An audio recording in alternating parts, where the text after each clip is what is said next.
G20 India 2023. One Earth, one family, one future. Greetings to one and all. Today it's an honor and a privilege to introduce Nawabzada Mohammad Asif Ali, the eldest son and Diwan to the Prince of Parpar. A patron member of the Carnatic Family Association, he is very active in social and cultural fronts, a dynamic personality and a master of all trades. He is a sports enthusiast and likes to play cricket, tennis and snooker. An equestrian and an avid reader, he organizes several quiz events for educational institutions and other organizations. A patron of music, art and literature, he has scored several Indian pop music albums. He is also a sketch artist and the list goes on. And now, we invite him to share his thoughts on India's presidency in G20 and how it will benefit the country which has the greatest asset, the youth. Welcome to the program, sir. Thank you, Jana. Thank you for having me here.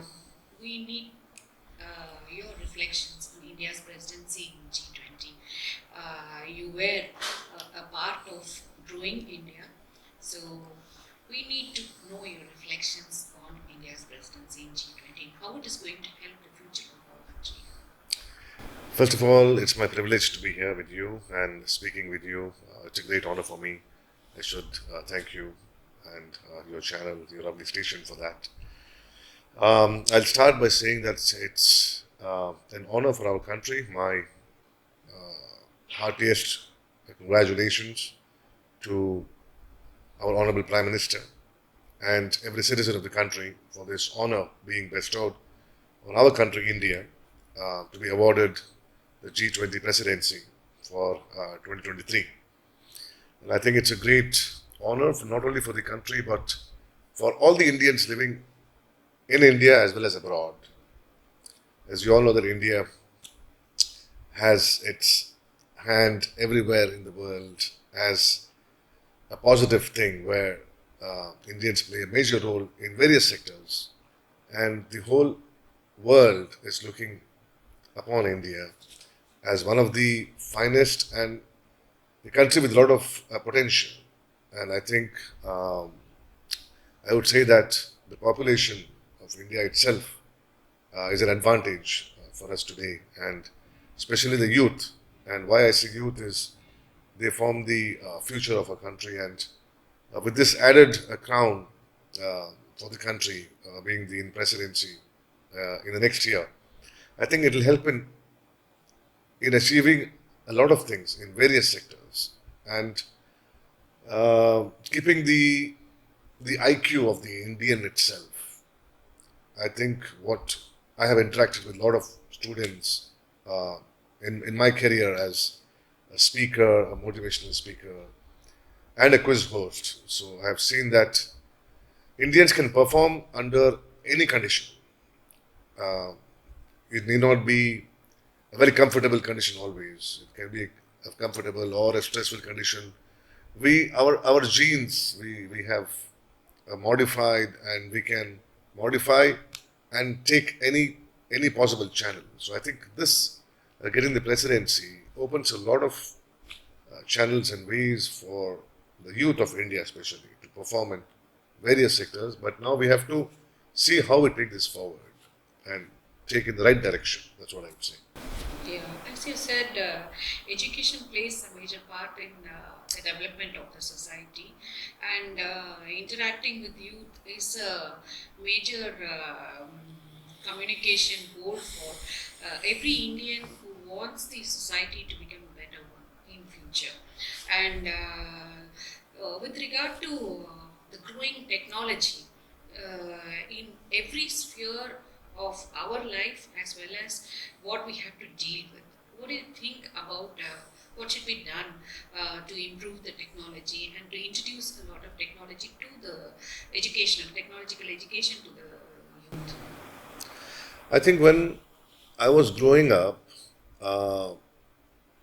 we used to be happy when we used to get imported things. You know, when you say this is made in this country or that country or this country. So we're not as self-sufficient and advanced as we were a few decades ago. But if you see today, I'm proud to say that we are at par with the best technology in the world, the best. You take any sector, I think we are in par to the best in the world. And if you see today's world, talking about education, I was only talking about this yesterday at an event. There were a lot of educationists and teachers and principals. When you talk about education and how we can implement the use of technology, even if you ask a kid, when I interact with kids, I ask them what is the future of the country. They say AI, which is artificial intelligence. And I think in most of the big companies around the world, technology, concerned, I think Indians play a major part. Let it be hardware or software or take it space. I think we are there everywhere, not only in India. And being in our own country and taking forward technology into various sectors, not only education. It can be in agriculture, it can be in education, it can be in culture, it can be even in tourism, surprisingly. The way technology can be used anywhere. I think our youth are getting trained to it thanks to the exposure to the world, social media, media itself. I think we are more exposed to what or to where the world is progressing. And I think we are keeping, no, I won't say neck to neck, but I think we are going faster, which is a good sign. Yeah, as you said, we have technological advancement in every field. Yes. What do you think about technological advancement in pharmaceutical sector, and especially with regard to COVID, we were really in the forefront, leading the like as a doctor to the world sort of. We were able to provide vaccines as well as like keep a tab on who's affected, who's not affected, and whether people have received vaccines, things like that. Yes, it's a very good question. I would not say only pharmacy-based industry. I would say healthcare itself. If you see today, we can proudly say that we receive many people, many citizens from across the world to come to our country to get treated and get better and go back to the country. And our healthcare workers, including the best doctors, the best nurses, we have very strong connect with the Middle East in terms of our relationship. And I've seen there, most of the doctors are from India. You go to US, many doctors are from India. You go to Europe, Australia, we have the healthcare workers anywhere and everywhere in the world. And what I have seen, the difference between Indian healthcare people and the abroad, and I'm sure the abroad is one of the finest in the world. There is no question of who's better here. But as far as Indians are concerned, even if you go to a local doctor, he can not only treat you for what you have come for, but he can even suggest you what to do otherwise also. We are not one straight-minded. We are more open to ideas and to treat in a more holistic way. I think that included with the technological help, I think we have the finest cardiologists in the world, the finest urologists, the finest neurologists. Anything you take. My own classmates from my school have become one of the finest doctors, not only here but across the world. I think it's a very, very, very proud moment for us. And we should always not forget that getting this or being awarded the G20 in presidency will definitely, it's like, what do you call that thing they put in the food? MSG? Yeah. Yeah, it gives kind of boost to all these things. The taste. The taste, The yeah. taste. So I think it will give to all the sectors. It will just give a boom to it. Yeah. Pharmaceutical and healthcare, it is like two views. Like we were achieving a lot with our ancient knowledge also, using ancient techniques like every mother knows when a child is sick immediately what to give and what not to give, and taking care of the diet for the young and the old and everybody. So we have ancient knowledge combined with the new updated technology. So apart from that, I would like you to say something about our development in other sectors, social sectors, which means, you know, like inclusive sort of development for all. Okay, before this, I just like to add one more thing. The way we handled the COVID situation, being a country of such huge population, the way our Prime Minister and all the chief ministers of the states, including our state, it's hats off. I think the way we handled was amazing. The way we brought it under control, the way it flared up twice. The third time it was going to flare up, but the way all the healthcare workers, the doctors, the nurses, the COVID workers, the way we handle it, I just want to say that we have done an amazing job. We all have done an amazing job. And coming to the your question of inclusiveness and what else this G20 presidency can help. Let me touch one topic before I go to the inclusiveness part. Sports. Today, as I said, a few decades back, Indians were very conservative about going forward in sports. But today, I think we are the leaders, right? So you take any sport, cricket, you take badminton, you take tennis, you take volleyball, you take javelin throws. I think we are become world champions. Yeah. I think now also the people, especially the parents of the kids, have now become understanding that your child needs to get the perfect aptitude channel. Earlier they were forced to do this. You have to become a doctor. You have to become an engineer. These are the two main professions.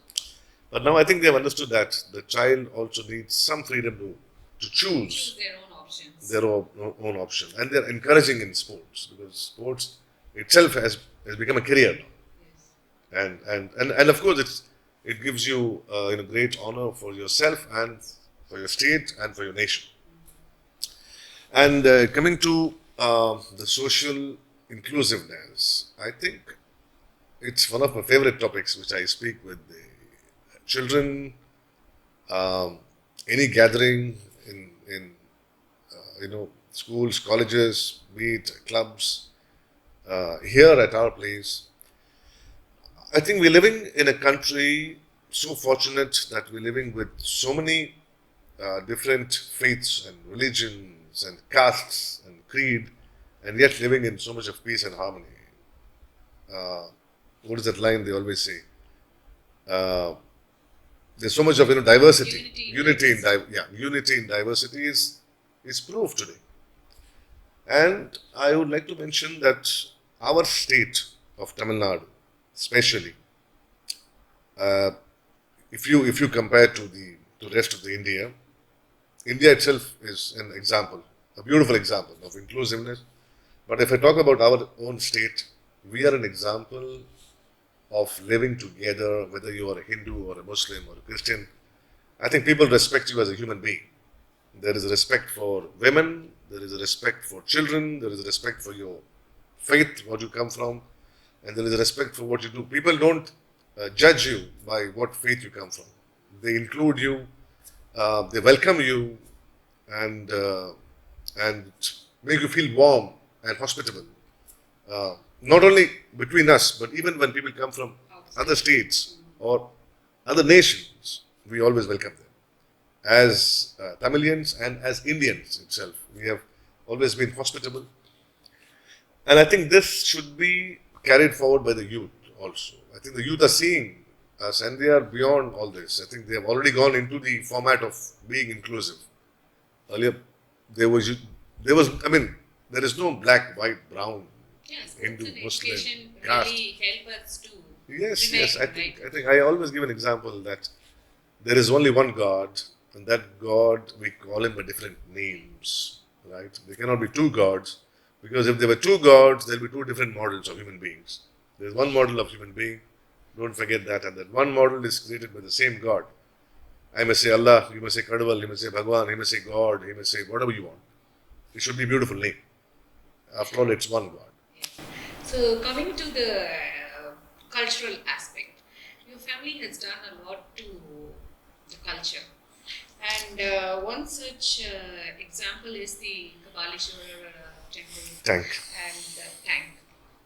So what is your, tell me something about it. Okay, if I won't go in detail in the history, but when our ancestors were the rulers of this part of the country, they were known to be very giving and inclusive people, and I mean it's with all humility and pride. I always say that our ancestors have donated land for many temples and churches and many mosques. As you said, the Kabaleshwari temple tank. Yeah. Even in Tiruchi, you have given land to The Srirangam St. temple. Sri Rangam and St. Joseph. St. Joseph Bishop College and the Bishop Heber College and St. Joseph College. And see, this is what I was talking about. So this is what we were and we are and we should be in the future. Let not the extremist forces divide us. Let not the hatred divide us in any way. I think we should be an example not only to our people but to the entire world. I think that's what we should strive to be. Yeah. As you said, they, this G20 also says one God, one family. Absolutely, absolutely. So, what is the future according to you after G20? G20 has provided us a plan. What will be the future of the Okay, that's a very, very good question. I have always felt that we can do great things, right? We can invent great things, we can achieve great things. But the one thing we still need to improve on, this is my personal opinion, is that we invent beautiful things, we make beautiful things, but the maintenance of what we have created, that maintaining in that same, I would say, in condition, that we have to improve on that sector. Making something is, we make something, but it has to be maintained in that same beautiful condition how it was created. So if we get, when we are getting the G20 presidency, it's a huge thing, it's an honor. But after that, how do we maintain it? How do we sustain it? How do we how do we keep taking forward that reputation of what we get? That is important. In anything, this doesn't apply in G20 presidency only, but this applies to any sector and every sector, that we create or we develop or we make something, but the maintaining is good, but it can be better. I think and that comes when we respect what we have and what we made and what we achieved. I think if we can improve on that, I think there will be no bounds. We can reach greater heights. Thank you so much, sir, for giving your valuable time. And with that note, let's try to build a better and beautiful future for our country and for the youth. Thank you, listeners. Thank you so much. Thank you to All India Radio. God bless you all. God bless us. God bless India. Thank you.